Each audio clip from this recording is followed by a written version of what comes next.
Hi, I'm Rochelle Klug, and I am the Communications Librarian here at the library, and welcome to another episode of Book Buzz. It's true that kids don't come with a manual, but that doesn't mean that there aren't a plethora of resources for expecting parents, new parents, parents of teens, and even grandparents. You may have already guessed it, but today we are looking at some of the library's collection on parenting books. Yay! We've got titles for all stages of parenting, not just books about babies, though that is the first place that we're going to start. The first book we're going to start with is the Best Gender Neutral Baby Name Book by Melanie Mannarino.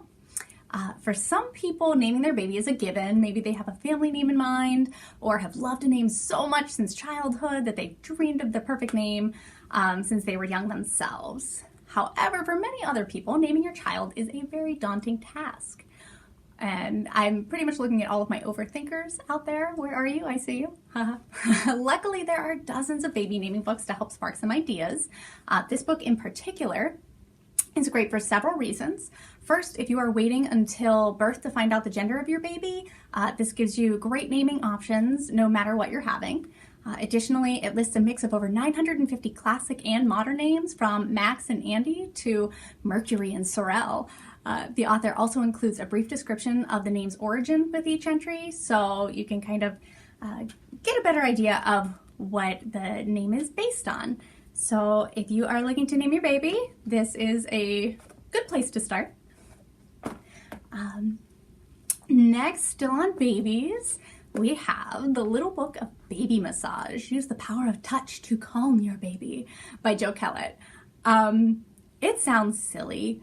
Yes. However, many parents stand by the fact that massage and that idea of touch promotes connection and communicating and really helps your baby thrive. Not only does this book help baby-parent bonding, but it can enhance relaxation, sleep, improve circulation and healthy skin, aid in digestion, boost baby's body awareness, and more importantly, or maybe not more importantly, but it will help parents grow their own confidence to physically handle their baby. The book has illustrated instruction for how to implement gentle massage techniques, lots of cute little pictures of babies, and it offers unique movements for common ailments, including colic, constipation, congestion, etc. So if you tried everything else and you can't help your baby, this might be a good backup place or backup option. Try it out to relax, soothe, and nurture your baby. Next, and this is the final book we have for baby parenting, but it is The Bottom Line for Baby by Tina Payne Bryson.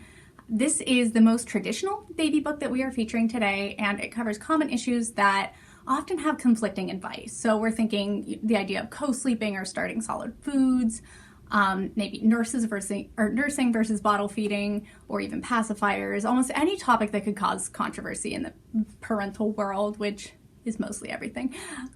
For each topic, though, the book offers a brief description of the issue, competing opinions or perspectives on the topic, a summary of what the science and the data behind the issue is, and then finally it gives you the bottom line on the topic.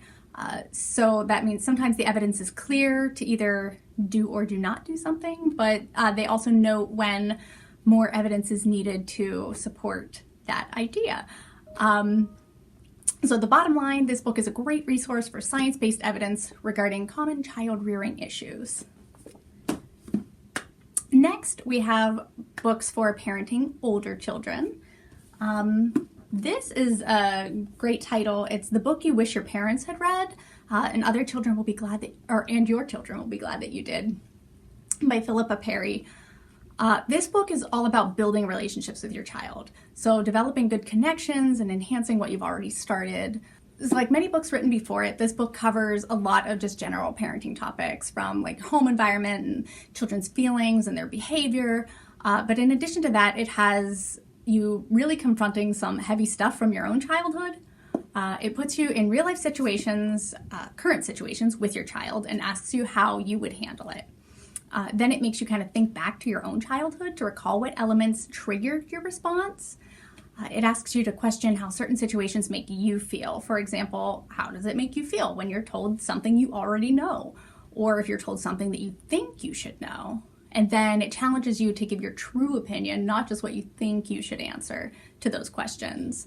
The author, who is a psychotherapist, she has been practicing for I think 20 years, she peppers in real life scenarios of parenting struggles and offers a way to address those issues that will help strengthen your relationship with your child. So not just stopping the issue, but kind of building and making a better bonding experience. So it's a pretty good book. The next book we have for today is The Power of Showing Up by Daniel Siegel and Tina Payne Bryson, who was also the author of Bottom Line for Baby, if you may remember. As this book describes, one of the very best scientific predictors for how any child turns out in terms of their happiness, their academic success, leadership skills, and building meaningful relationships is whether at least one adult in their life has consistently shown up for them. This title offers stories, scripts, strategies, and tips for letting your kids know that they are safe, that they are seen, that they are soothed and secure. So sometimes it's not about how you parent more than just showing up for your kids, which is helpful to know. While so much of parents' time is directed towards focusing on your child and their well-being, it's equally important to find time for yourself in the chaos of parenting. So we are going to bring on The Kids Are in Bed by Rachel Burst. This book is a reminder that adults deserve fun and joy as much as their little ones do. More than just a book of affirmations, it's a reminder that you are more than just a parent. It covers finding time for yourself, your marriage or relationship, and your friendships. And while I can practically hear you laughing through the screen, there is an entire chapter devoted to finding ways to navigate the time that you do have to yourself and spending it in ways that will inspire happiness. Is that always a private getaway to a secluded island? Of course not, but it is a way to give yourself permission to enjoy doing things rather than add more guilt to your plate for not accomplishing other things you think you should be doing. One of these chapters is actually titled The Joy of Being Alone, and I feel like that resonates with so many parents. So hopefully this book can help you find your joy among the chaos. And if that previous book doesn't help you ease your mind or your stress or your anxiety about parenting, maybe this next title will. Introducing Weird Parenting Wins by Hilary Frank. This book is not written by experts with degrees. It is actually a compilation of parenting stories from real parents about all the weird or awkward or absurd things when these parents just gave up on all the sage advice that they received and just followed their gut. Like one mom in Colorado who had a baby that wouldn't eat in a high chair, but would eat anything off the floor. What did she do? She put the food on the floor like a champ, and her kid finally ate food. That is a total win. Or the parents who put a monster under their child's bed. Instead of fearing the monsters under there, their kid knows that the cute stuffed animal monster under their bed can handle anything. Win. So some of these anecdotes are really laugh out loud funny. Others are just more aha, or I can seriously do that moments, and hopefully they help ease your mind or just make you laugh and are a good stress relief. And lastly, I would not be a good librarian if I didn't mention this next title, How to Raise a Reader by Pamela Paul and Maria Russo. As it sounds, this book focuses on fostering a lifelong love of books from birth to teens. It combines clear, practical advice with wisdom, tips, and curated reading lists to instill the joy and pleasure of reading in your child. And it helps you without making you be overbearing or forcing them to read. From simple things like changing your language, for example, asking them to read a book with you and not to you, to finding new mediums, maybe trying out an audiobook. Maybe that'll be easier for your child to digest than just a traditional print title. It helps you to develop that love for literature so that by the time your child is able to read, they will be extra good at understanding stories.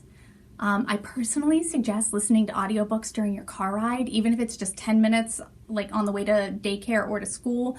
I can't tell you how many times that my kid and I have sat in the driveway finishing up a really, truly good chapter in a book that we're listening to. It's just such a great bonding experience. But the most important thing that this book emphasizes is letting reading happen naturally. There's no such thing as the word late when it comes to reading. It helps you develop the building blocks for your child to let it happen and naturally and on its own. But with that being said, I also want to recommend, if you're looking for a good place to start fostering the love of reading for your kids, try out one of the story times from the SPL Children's Department. They're a great combination of stories, songs, and rhymes that really engage kids. And right now, all of our story times are virtual, and you can find them on our YouTube channel, youtube.com/Sewickley Public Library. And you can watch them anytime, night or day. So if your kid has a certain nap time or if it's dinner time, it doesn't matter. You don't have to make it to the program at a certain time. It is flexible for you. And additionally, you can try out our 1,000 Books Before Kindergarten program that is also offered by the Children's Department. It helps foster a love of reading in your child by having you set a goal of reading 1,000 books before your child starts kindergarten. And that sounds like a lot, but if you think about it, you're probably reading like 2 to 3 books to them a day anyway before bedtime. If you're not, you should be. But don't feel pressured. But it's good for your kids. Anyway, it just helps you track your goals and offers really good incentives for reading with your kids. And of course, the biggest reward of it is having readers that just enjoy reading. So you can find out more about that program on our children's website, swickleylibrary.org/kids. If you want any more books about parenting, you can always ask your librarians here at the Sewickley Public Library. We are more than happy to find whatever you need.